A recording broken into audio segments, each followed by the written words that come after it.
আসসালামু আলাইকুম। শুরু করছি এমপি তামিম সরকার পর্ব ১৯ লিখেছেন কাফাতুন্নেছা কবিতা। একটা মানুষ আরেকটা মানুষের ঠিক কতটা ভালোবাসলে তার বিয়ে হয়ে যাওয়ার কথা শুনেও পিছু ছাড়ে না সুভা। ঠিক কতটা ভালোবাসলে বিয়ের দিনই ডিভোর্স করিয়ে নিয়ে আবার বিয়ে করতে চায়। তামিম সরকার যে একজন প্রকৃত প্রেমিক পুরুষ সেটা বোঝার তৌফিক তাকে আল্লাহ দিক। তামিম নিজের আনমনেই সুভার উদ্দেশ্যে করে কথাগুলো বলতে থাকে। আজকের তামিম সরকার আর খুনি তামিম সরকার না। আজকের তামিম সরকার একজন স্বামী, একটা মেয়ের দেওয়ানা। একটা মেয়েকে পাওয়ার জন্য যে ১০০টা খুনও করতে পারে, আবার সে মেয়ে তার না হলে নিজ হাতে তাকে পরপারেও পাঠাতে পারে। ১৭ বছর বয়সে চাপাতি হাতে নেওয়ার তামিম সরকার আর আজকের তামিমের মধ্যে যেন এক আকাশ সমান পার্থক্য। এই ১১ বছর ধরে তামিম কতজনকে খুন করেছে সে নিজেও জানে না। কিন্তু একটা মেয়ের জন্য যে নিজেও খুন হতে প্রস্তুত সেটা তামিম সুভাকে ১ম দিন দেখার পরেই বুঝতে পেরেছিল। তামিম অনেকক্ষণ ধরে জেগে থাকার পর সেও চুপচাপ শুয়ে পড়ে। তলিয়ে যায় গভীর ঘুমে।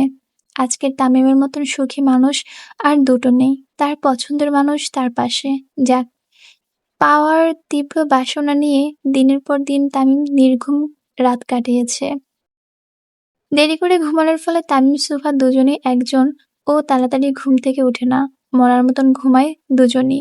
সচরাচর সুফা একটু সকাল করেই ঘুম থেকে উঠত। কিন্তু এই ৩ দিন এত কিছু হওয়ার পর আজকের শরীরটা যেন তার ছেড়েই দিয়েছিল। অন্যদিকে তামিম তার শখের নারীকে কাছে পেয়ে সমস্ত চিন্তা এক সাইডে রেখে ঘুমাচ্ছে। সকাল ৯:৪৫। সুভার ঘুম একটু আলগা হয়ে আসে। একটু আড়মোড়া দিতে যেয়ে সুভা অনুভব করে সে তার হাত পা ঠিকমতো মুভমেন্ট করতে পারছে না। তাও চোখ বন্ধ করে কিছুক্ষণ হাত পা নাড়ানোর চেষ্টা চালিয়ে যায়। ফলাফল শূন্য। সুভার এমন চেষ্টায় তামিমের ঘুমও আলগা হয়ে আসে। খুব বিরক্তি নিয়ে তামিম চোখ খুলে সুভাও পিটপিট করে নিজের চোখ খুলতে থাকে। সুভা চোখ খুলতেই তামিমের বিশাল বড় মুখ হঠাৎ করেই দেখে একটু ঘাবড়ে যায় আর ভূত দেখার মতন কিছুক্ষণ থেকে চেয়ে থাকে। তামিমও হঠাৎ সুভাকে দেখে চুপচাপ তাকিয়ে থাকে। জীবনের প্রথমবার এভাবে সকালবেলা নিজের পরিবার ছাড়া অন্য কাউকে দেখতে পাওয়া অন্যরকম অনুভূতির পরিচয় দেয়। সুভা হুট করে উঠে বসে আর খুব ঘাবড়ে যায়। আপনি এখানে কি করলেন? হ্যাঁ, মা মা দেখলে কি হবে? তাড়াতাড়ি উঠুন, চলে যান। নাটক একটু কমায়া দেখ বইন, কালকে আমাদের বিয়ে হয়ে গেছে। কিছুক্ষণের জন্য চুপ হয়ে যায় সুভা। কালকে যে তাদের বিয়ে হয়ে গেছে সেটা দিব্যি ভুলে গিয়েছিল সুভা। তামিম সুভার হাত ধরে তাকে নিজের উপরে টেনে নেয়। তারপর তার চুলগুলো মুখ থেকে সরিয়ে নেয়। সকালটা যে এত সুন্দর হয় তোমাকে না দেখলে জানা হতো না। তামিমের মধ্যের প্রেমিক পুরুষটি আবার জাগ্রত হয়ে ওঠে। সকাল সকাল শখের নারীকে কাছে পেয়ে তামিম মুডে চলে আসে। আমার একটু সময় লাগবে তামিম। কয় মিনিট? কয়েকদিন। কাম সারছে। তামিমের রোমান্টিক মুডের 12:30 বাজিয়ে দেয় সুভা। কিন্তু তামিমও জোর করে না, কারণ তামিম সরকারের জোর করে না। সব অটোমেটিক হয়ে যায় নিজ ইচ্ছেতে। একটা চুম্মা তো দিতে পারি? না, শয়তান সামরি। তামিম সুভার কোমর ছেড়ে দিয়ে উঠে দাঁড়ায়। তামিম উঠে দাঁড়াতেই সুভা হাঁ করে তাকিয়ে থাকে তামিমের দিকে। এমন শার্টলেস, শুধু ট্রাউজার পরা অবস্থায় তামিমের কল্পনাও করেনি সুভা। নিজের স্বামীকে কেউ চোখ দিয়ে সিডিউস করে? তামিমের কথা কানে আসার সাথে সাথে সুভা অন্যদিকে মুখ ঘুরিয়ে নেয়। আর তামিমও ওয়াশরুমে চলে যায় ফ্রেশ হতে। আর সুভা উঠে রুম গোছাতে থাকে। সুভা তামিমের জিনিসপত্র খুব সুন্দর করে গুছিয়ে একপাশে রেখে দেয় আর বিছানা গোছাতে থাকে। তামিমও কিছুক্ষণের মধ্যে বাইরে চলে আসে। তামিম বাইরে এসে দেখতে পায় সুভা সুন্দর মতন তাদের বিছানা পরিষ্কার করছে। কথা ছিল আমার জীবন গোছাবে, তা না বিছানা গোছাচ্ছ। আজকালকার পোলাপাইন।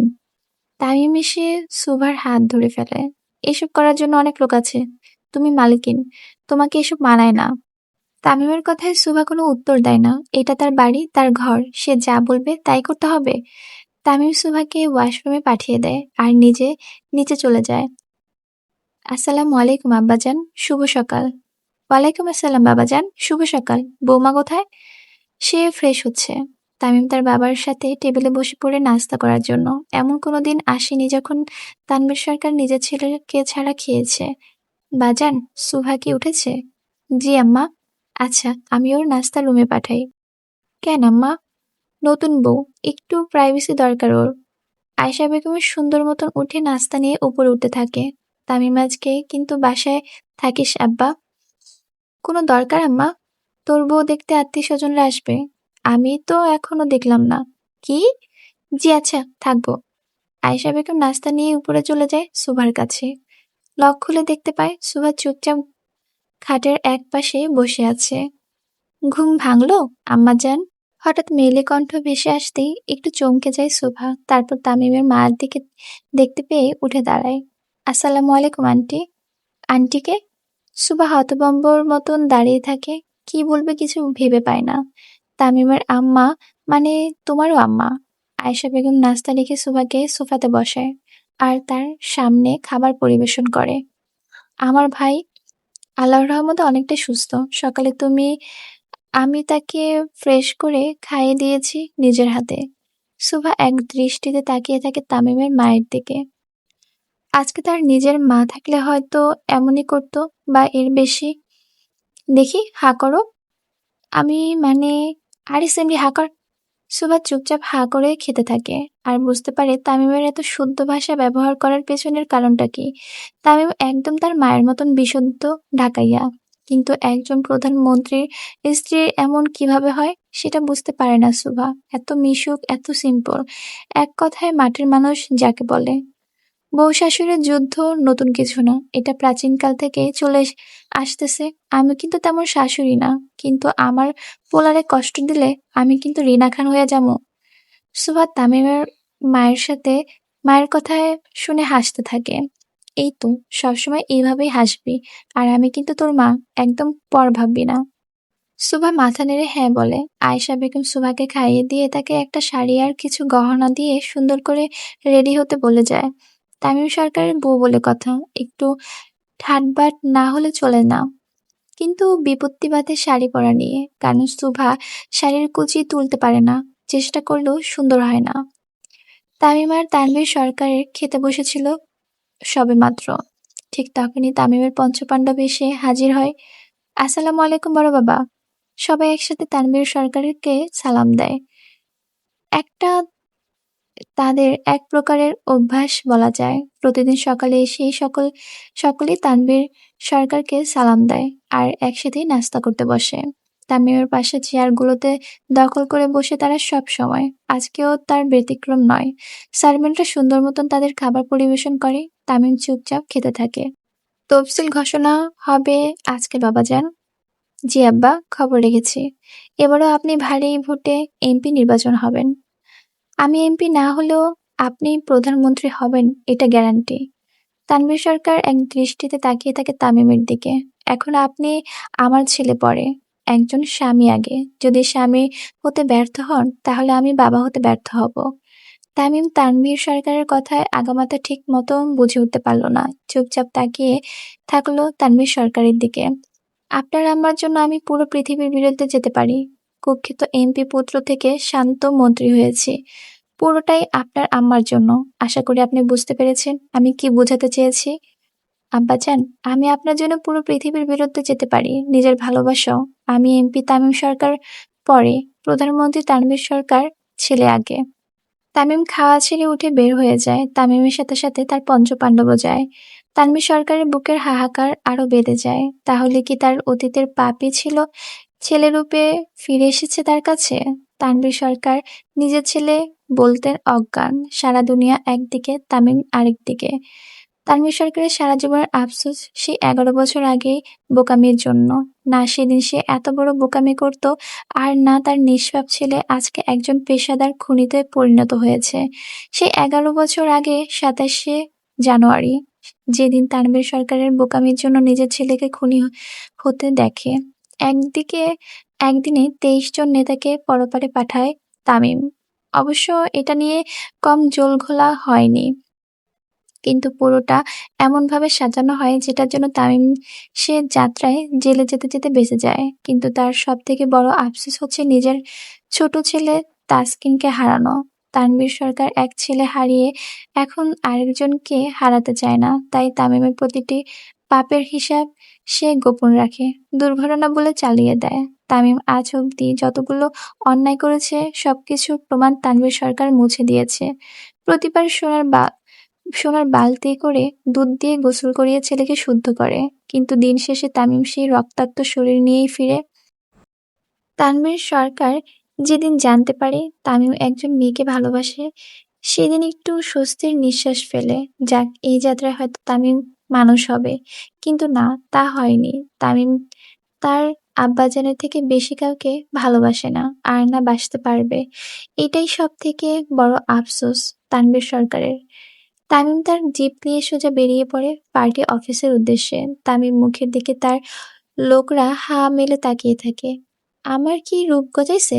এমনে তাকিয়ে আছিস কেন তোরা? ভাই, আপনার গলায় কোনো দাগ নাই কেন? তামিম খুব জোরে গাড়ি থামিয়ে দেয় আর পঞ্চপাণ্ডবদের দিকে তাকায়। এমনিতেই বউ পাত্তা দেয় না, তার উপর কাটা গায়ে লবণ ছিটা। ড্রেনের পানিতে গোসল করতে তো গো কেমন লাগবো এখন?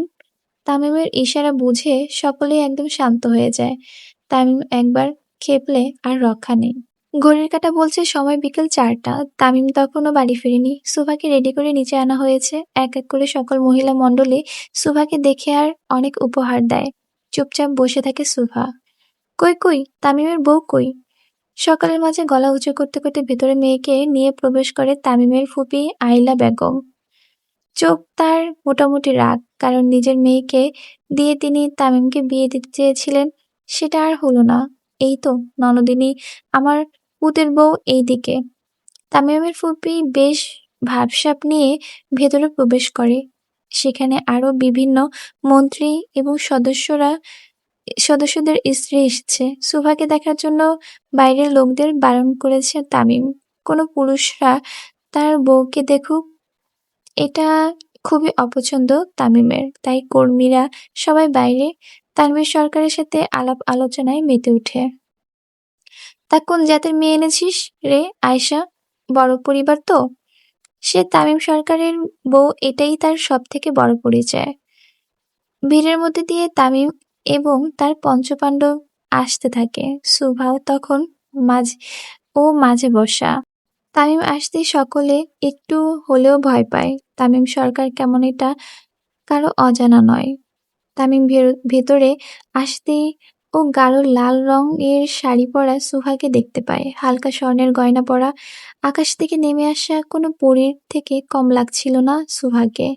তামিম এই নিয়ে দ্বিতীয়বার সুহাকে শাড়ি পরা অবস্থা দেখে। প্রথমবার ছিল খুব রাগে, তেমন একটা নজর দেয়নি, কিন্তু এবার একদম চোখ খুলে তাকিয়ে থাকে সুভার দিকে। লাল জামদানি, হালকা গয়না আর হালকা সাজ সুভাকে অতুলনীয় সুন্দর করে তুলেছিল। অন্যদিকে ধ্যান দিয়ে বসেছিল সুভা। আমাকে কেউ ধর রে! তামিম শরীর ছেড়ে দিয়ে পেছনে পড়ে যেতে থাকে, আর সাথে সাথে তার পঞ্চপাণ্ডবও তাকে ধরে ফেলে। সকলে মোটামুটি আঁতকে উঠে। হঠাৎ তামিম এভাবে মাথা ঘুরে পড়ে গেল। আব্বা, কি হয়েছে তোর? ঠিক আছো? হার্ট অ্যাটাক আম্মা।